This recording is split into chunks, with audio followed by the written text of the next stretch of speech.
I am here today to visit the Royal School of Needlework. Gemma Murray, and you are the studio manager here. You have very kindly agreed to talk to me about my velvet coat. We have some surface embroidery on the top. So we have the couching here, we have some fly stitch, we have these beautiful cut-out felt flowers here, which have been anchored down with a French knot. Do you think this has faded over time or discoloured? I suspect these may well have been a green. These felt leaves here look like they may have been a bit of a pinky colour, a bit cream or yellowy. So it could have been a lot more colourful than it looks now. Do I make the coat that we see now? Do we want to see what it might have looked like when it was new? So I would start with your main backing fabric. You've got a lovely velvet here. You want something with a nice weight to it, not too stiff. And then the threads here, now interestingly, they look to be cotton threads. Stranded cotton, slightly more durable. You get a real fantastic range of colours, so you can get this sort of ombre effect that you've almost got in here with the flowers. I need to get some fabrics, figure out some velvet, and now have a go at stitching my own velvet coat.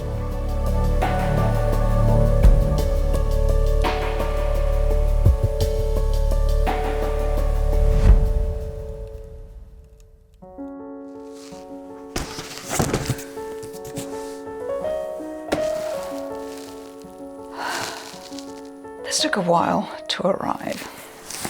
It came from France, which means EU import shenanigans. And I suppose I should be terribly excited. I'm more concerned that it's the right thing.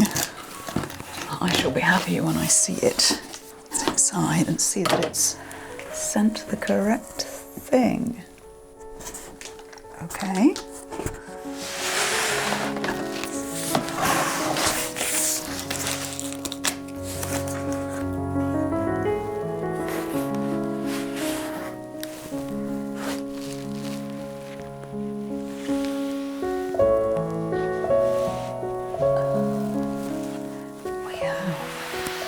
Purple velvet. Gosh. Okay. There is a story with this velvet. When I first started on this project, I said that I would probably be interfacing your average silk velvet you can get in the store. This is the average silk velvet. There's nothing average about silk velvet. This drapey stuff is what you usually get when you buy silk velvet. And it is drapey and suitable for drapey 30s bias cut gowns, but not really for a coat like this. So I pulled a few strings. I guess I know a couple of people. There are just a couple of places left in the world, apparently, where they make actual proper silk velvet, as it was back in the day.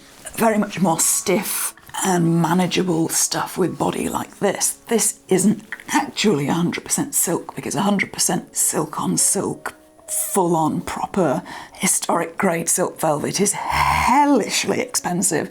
This is 85% silk and 15% cotton, which still has the body, and according to our Foundations Revealed mentor Luca, it is appropriate for the period. It is something they would have used. This shade of purple is something they would have used. Real silk velvet is not like cotton velvet.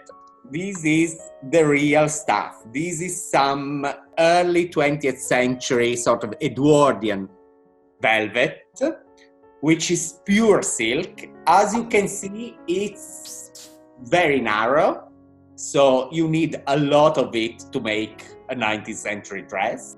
But the beauty about this is that the back of it, it's like a taffeta. So this is a fabric that doesn't move, it doesn't stretch. It's a completely different thing from what we are used to use today, because even cotton velvet, as you all know, moves. So it's not quite the same shade of purple, but it is a shade of purple that suits me. I'm going to angle that camera up again so I'm not leaning over like this. So I had two possibilities. You can't get it in many colours, but you could get a few, and you might have seen my reel on Instagram about trying to decide between this purple and black. I went with the purple because, as Brooklyn said, this coat was not meant to be safe. A safe choice doesn't seem right for it. It also is a shade of purple that is going to suit me. Top tip for something to treat yourself to, perhaps one of these days, if that's within your budget. Go to an image consultant and get your colours done like they used to in the 80s. These are the colours I know suit me. And I now know when I'm making something to pick fabrics that are in this colour palette, because I'm much more likely to like it when I'm done. I've made things in the past that I've gone through all of that work and then put it on at the end and gone, actually, I don't know. And it's been a huge waste of energy. So now I know when I'm shopping for clothes or shopping for fabric, I stay within that colour palette and I know I'm going to love it when it's done. That shade of purple suits me. These shades of purple suit me. They work. They are this shade of velvet, so we are going to go with the purple. It's a decision, you know, you have to make executive decisions sometimes. This has taken a heck of a long time to arrive. It was quite a palaver, but that's part of the process. When you're doing a sewing project in real time, there are going to be obstacles, there are going to be setbacks. The other thing I have to say about velvet is I recognise that not everybody is going to be able to afford this stuff. So if you are on a budget, if I was on a budget, if I had been doing this project 5, 10, 20 years ago, this is what I would have done. This is cotton velvet. It is a pair of curtains. These curtains were in the living room in my parents' house when they moved in a few years ago, and they said, red velvet is not really our thing, do you want them? So you can get cotton velvet curtains at thrift stores. If you look for long enough, it's quite a common upholstery fabric. So this is not as stiff, it's not as shiny as silk velvet, but it's pretty wonderful, isn't it? I mean, the way it looks on camera right now is pretty fantastic. So this is your budget option. This is just as good an option. It's just me being pedantic about historical accuracy and wanting to know really just what it was like to make this coat back in the day. I do these things so you don't have to. So if I was on a budget, I would totally cut up these curtains and use these. Also, on the sort of image consultant thing and choosing your colours, there are books about that everywhere, and you can do the same kind of thing getting together with friends. You don't have to hire a pro to do that. Although, I don't want to discredit pros either, professional image consultants either. The person I went to is, oh, there goes the ribbon in my hair. The person I went to is a bloke called David Zeiler, who is wonderful, and he has a book called Colour Your Style, so that's another way of doing it. But I do highly recommend doing that work of really figuring out what is your colour palette, so it's always easy to buy fabric and you know you're always going to love the thing when you finish making it. It's always going to look fabulous. It's one of my big secrets to my sewing. Okay, next. So now I'm creating the embroidery pattern full size. I'm dividing all the full length pictures I have of the coat into sections. I'm then recreating those sections on a copy of the full size pattern. That way I can sketch the flowers and leaves roughly in proportion, knitting together the complete pattern from all my different pictures of the front, side and back. Then I can go back over my sketch and tidy it up into a pattern I can use on the velvet.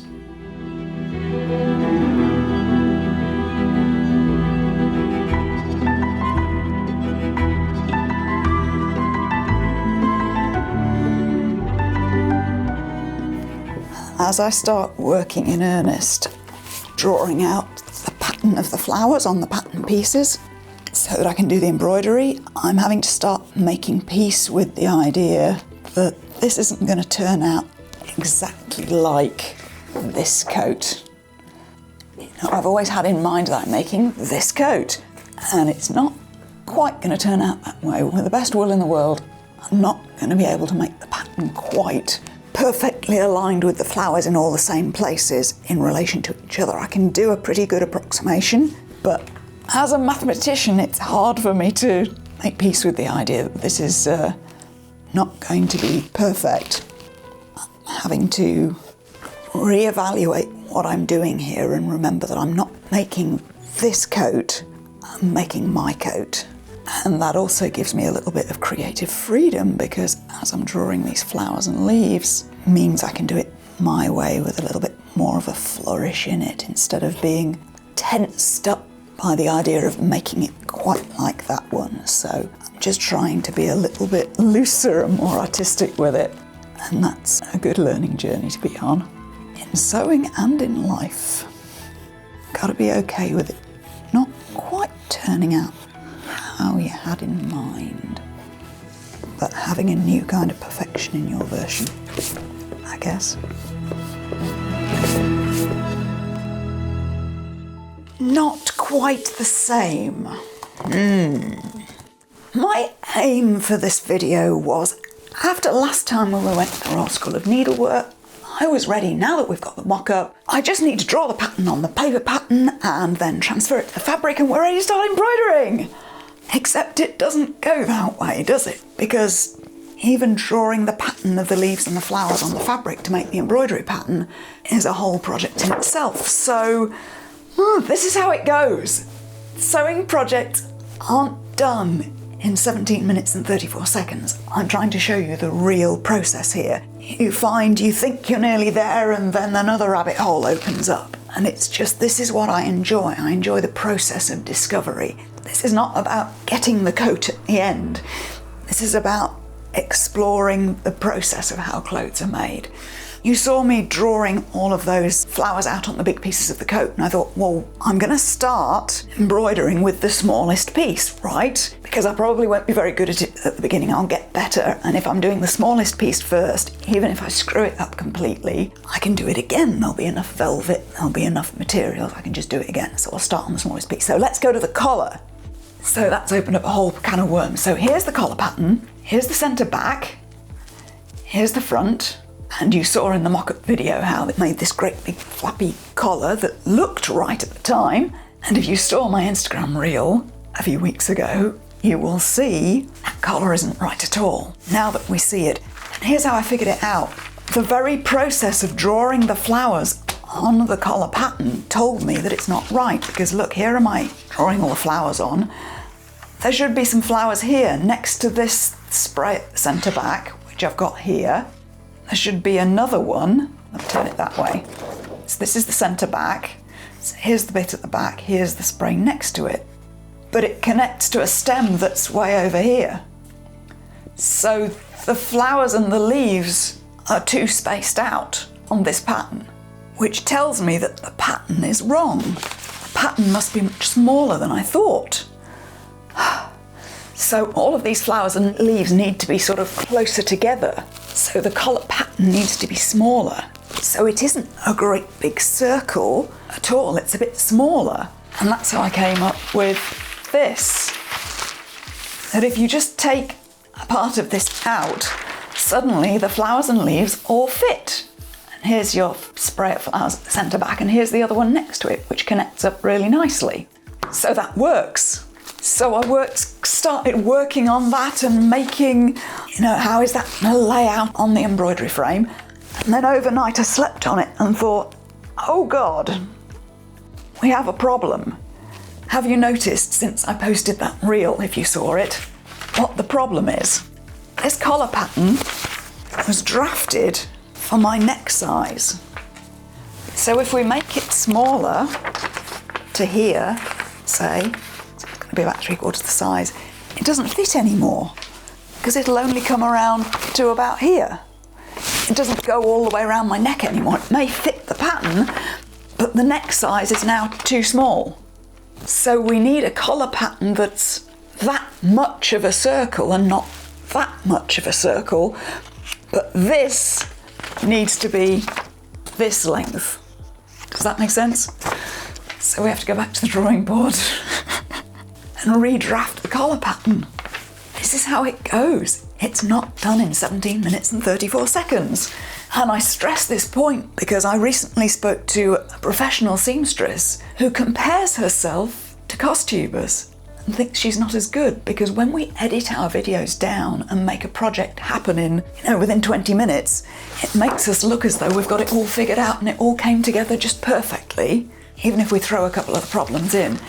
it conceals the fact that if you're doing something as epic as this and trying to figure out things with no pattern to start with, you're going to have an awful lot of dead ends. This is the artistic process. So what I'm trying to do here is not show you the exciting process of here's the finished result in 15 minutes. I'm trying to show you the true process, and the true process of discovering and exploring historical clothes and how they were constructed. Experimental archaeology, I suppose you'd call it. So here's my new collar pattern, which compared to the first one, you can see the neck edge is now bigger. What we needed to do was make a 3/4 circle, but the circle at the neck edge needs to be bigger with a bigger diameter. Do you see? Which on a circle, that is a very different length from that. So it's just a little bit bigger, but that will now fit around my neck. And because it's a 1/4 circle, I think when I pull it around my neck, it'll start to stand up all on its own, which is what it's supposed to do, which is going to actually look like the picture. So it's amazing how you can think you're there and you just don't notice these things. Now, when I look back at the footage of myself in the mock-up, it's obvious that the collar is way too big and flappy. But I didn't see it until I put flowers and leaves on. So one of the advantages of having all this embroidery is it helps me pattern it out. So what am I going to do before I start all the embroidery on this collar? I'm going to have to mock it up again. Because why would I do all that embroidery when there's a chance I still haven't got it right? Time to get the calico out again, I guess. Not bad, eh?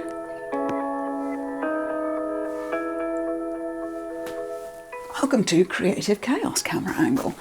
This is a much better shape than before now. Can you see how it's standing up? It's not flat on my shoulders anymore, like the big circular collar I had before.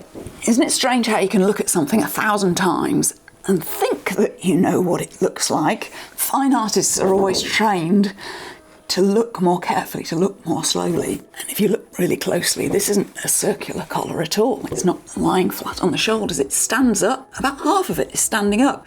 It does have wires up these seams, the back seam and the centre back seams. So it actually stands up for quite a large proportion of the middle section. So that's the shape we need to make. So I've pinned these in a little bit more. I've made it 3/4 of a circle now. That is much better. And I'm still pinning in further. So these seams are becoming very curved, which potentially means that this collar was not embroidered on a frame at all. It might have been embroidered in somebody's hand, I think, because the pattern goes across all of the pieces around the collar. It's not a flat piece of fabric at all. It's this curved shape so that it comes up and then flares out. So this is what you're always looking for. It's like, have I got the shape right? Do I need a second pair of eyes here? So this is my new collar shape, still working on it. And I guess I won't be embroidering this first because it may be a little bit of an anomaly because you're not embroidering it on a frame, which makes it a bit more complex. I can now start embroidering the main pieces of the coat because the pattern for that is finished.